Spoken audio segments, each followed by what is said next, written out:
Yo, what is going on, guys? Flashverse here, and welcome back to another video on The Flash Season 7. This will be my review and breakdown for The Flash Season 7 Episode 1, titled All's Well That Ends Well. Yeah, The Flash is back. After multiple different delays, The Flash is finally back, and oh boy was it worth the wait. This episode was crazy. So many interesting stuff that took place which I cannot wait to talk about. But obviously, spoiler alert, in case you haven't seen the episode or just caught up with The Flash, you have been warned, as I will be breaking down this episode bit by bit while I give you guys my overall thoughts on the episode. So there will be spoilers which you certainly wouldn't want to hear from me, especially going from this episode, because there were two major things that happened which you definitely wouldn't want to hear from me. You would very much rather just see it for yourself. But before I go over anything, however, you guys don't forget to drop a like on the video and subscribe to the channel so you are aware of more Arrowverse content coming your way. Now, let me start off by saying that I was very impressed with how they were able to tackle this episode, because originally this episode was not supposed to be a season premiere. This episode was meant to be Season 6 Episode 20, and it was just meant to be like a Nash Wells filler-centered episode. So with what we saw from this episode, it was quite different to the one we would have seen if Season 6 Episode 20 came out. And obviously with this, they had to do some reshoots so they could obviously make it look more like a premiere and add like more flashy action to it, which obviously Eric Wallace said. And I think they did an amazing job with it. I was very impressed with how they were able to take a regular episode and just make it look like a season premiere. So this episode kicks off with Chester in the cortex of Star Labs, and he's reading some sort of like a book, and he gets an alert from one of the monitors in which he is able to detect fractal energy, meaning Mirror Master is out there doing something, in which we see Barry in this cryo temperature chamber, and we find out that Barry only has 1% of the original Speed Force left within him. And we obviously see Barry exit the chamber as he aims to go after Mirror Master, but then we get this awesome scene where Barry essentially touches this earpiece and a cowl just emerges from there. It was so cool to see, and it was new as well because we never got to see this before. And I was always wondering how the Flash is able to just put on the cowl so quickly, because like when he's wearing the suit and doesn't have his cowl, like there's no hood like there was before. So I was wondering how Barry was able to just put on the cowl like that, but now we got answers to that. It was pretty cool to see. It was kind of like Tony Stark's bleeding edge suit from Avengers Infinity War, if you will. But then we have this Central City chase scene between Barry and Eva, where Eva is traveling through any reflective surface possible in order to achieve her mission, but the Flash is following after her until they reach some sort of like a facility where we have the Flash confronting Mirror Master, and Barry basically demands for his wife, in which we see Barry charging towards Eva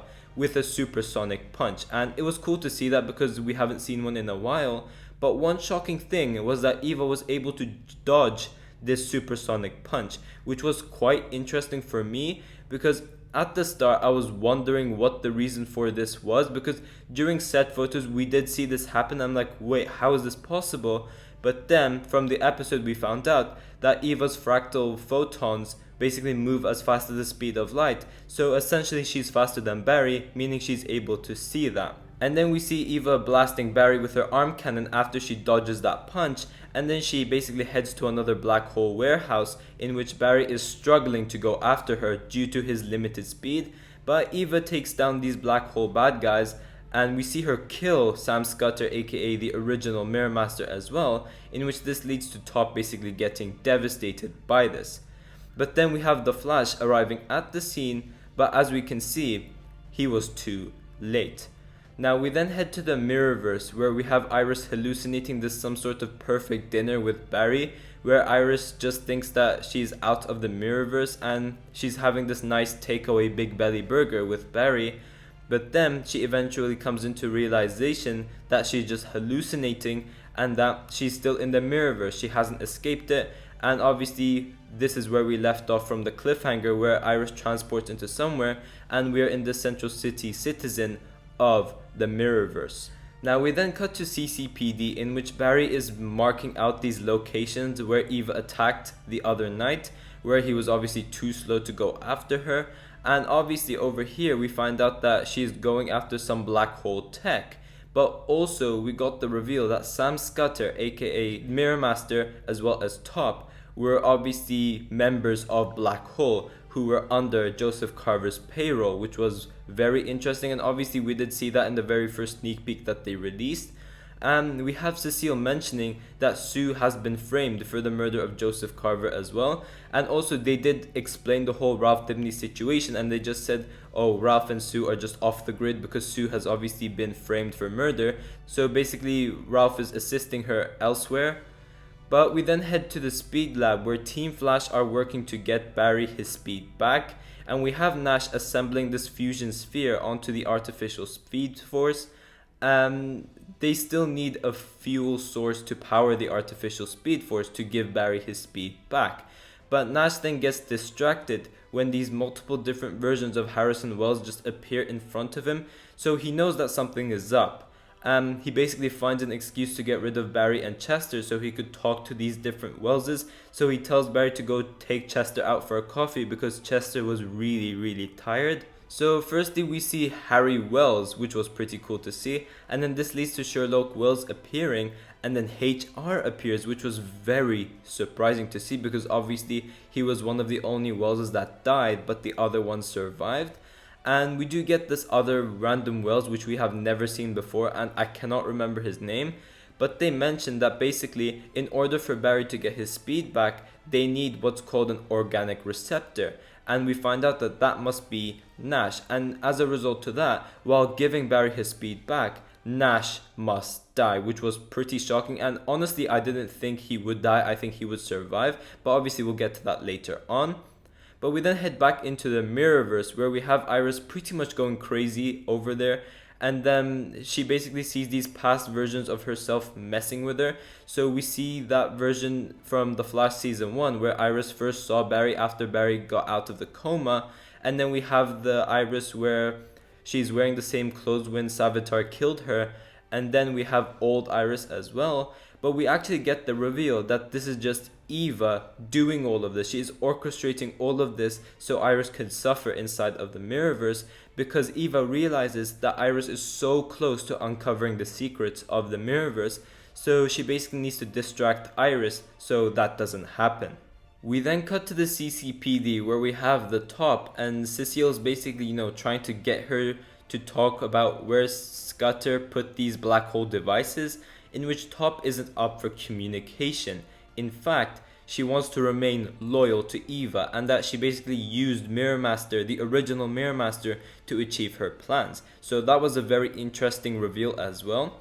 And we kind of get this conflict between the telepaths, where Top essentially shows Cecile the powers she can achieve at a grander scale, and if she wasn't so afraid of these powers that she had. But we then head to Nash, and he's basically looking at all these books to see if there's any way where he could save himself and stop himself from dying while also giving Barry his speed back. There's this plan to use Allegra's UV powers to help Nash, as well as create the new artificial speed force, where Allegra essentially focuses her UV blast at Nash, and then Nash basically transfers that onto that artificial speed force machine. It was very confusing, I can't really remember, but basically they try that experiment out, but everything goes wrong. Barry just dives in to save Allegra, in which I absolutely love this scene, but Barry basically becomes these multiple different versions of Harrison Wells across the multiverse. So firstly, we obviously have Barry awakening as Sherlock Wells, and Grant could pull off a decent French accent. I thought it was really funny to see that. It was so much fun seeing Grant Gustin playing these multiple different versions of Wells.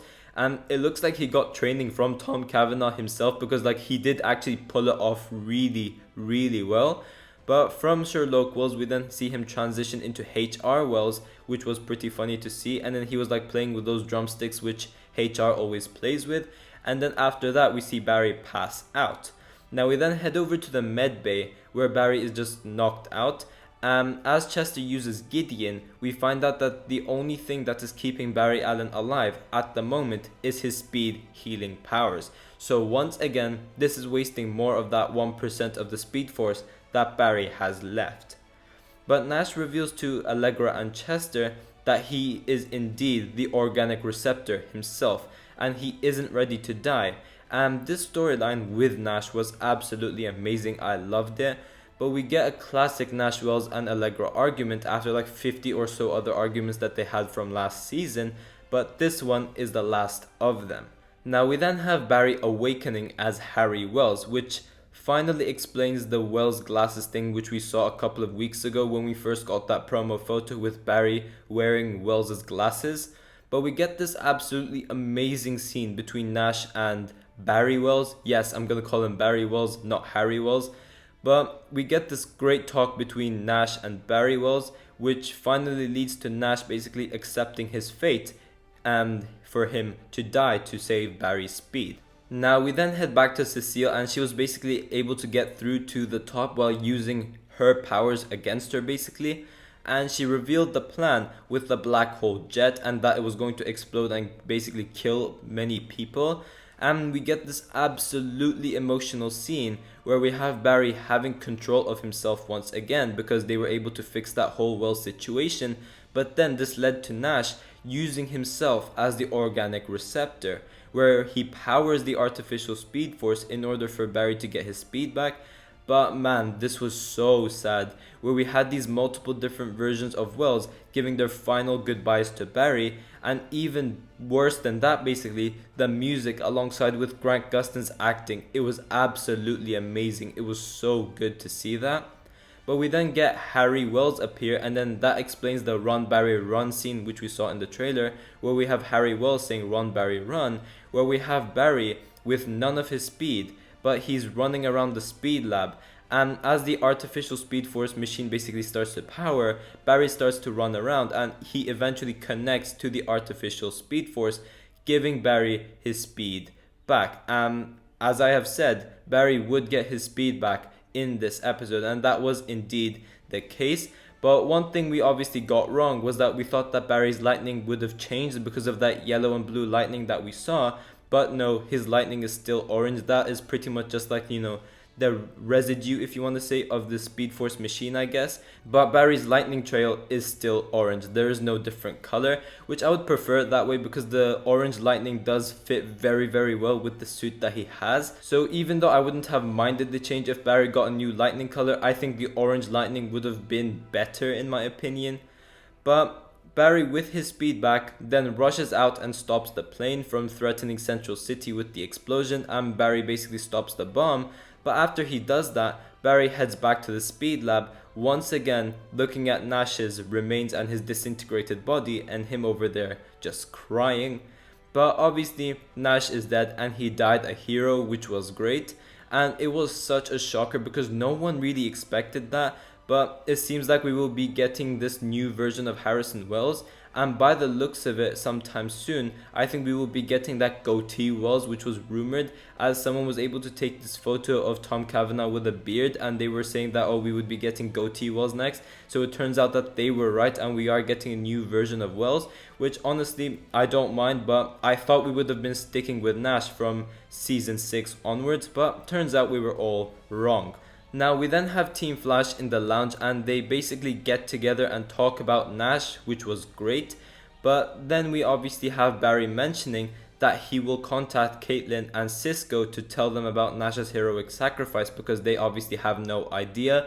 Caitlin is still with her mother doing their thing, and then Cisco is obviously at Atlantis trying to gather those tools in order to create this device which helps Iris and the others get out of the Mirrorverse. But obviously the Flash is reborn and he is back, and Eva should start to struggle to face off against him since Barry has his speed back. Although Eva is still faster because of those fractal photons, I am very interested to see how the conflict between the Flash and Mirror Master will work out now that Barry has his speed back. But lastly, we get this interesting ending scene with Eva, where during midway into the episode, she gets this file from Joseph Carver, but she refuses to open it. But after her anger due to the Flash stopping the plane, towards the ending scene, we see Eva trying to check out what this file was, and we find out that the actual Eva McCulloch is in fact dead. She died on the night the particle accelerator exploded, which was a very interesting reveal, and I'm so interested to see how all of this will work out and how all of this will play out. But we end off the episode with Iris still in the Mirrorverse, but as she tries to send this message to Camilla, it basically does some mirror glitch, and from the promo of the next episode, or the trailer, whatever you want to call it, we find out that this message ended up in the real world. So I think this is how they find out that Iris basically is trying to escape the Mirrorverse or something like that. But overall, I thought this was a very great episode, especially with what they had to do with it. I thought it was great. The fact that they just used a regular filler episode, a Nashville-centered episode, and turned it into a really good-looking season premiere, I thought it was absolutely amazing, and they definitely did an awesome job with it. But yeah guys, thanks for watching. If you guys have enjoyed the video, please give a like and subscribe. Tell me in the comment section down below what you guys thought about this episode. And yeah, I will see you guys in my next video.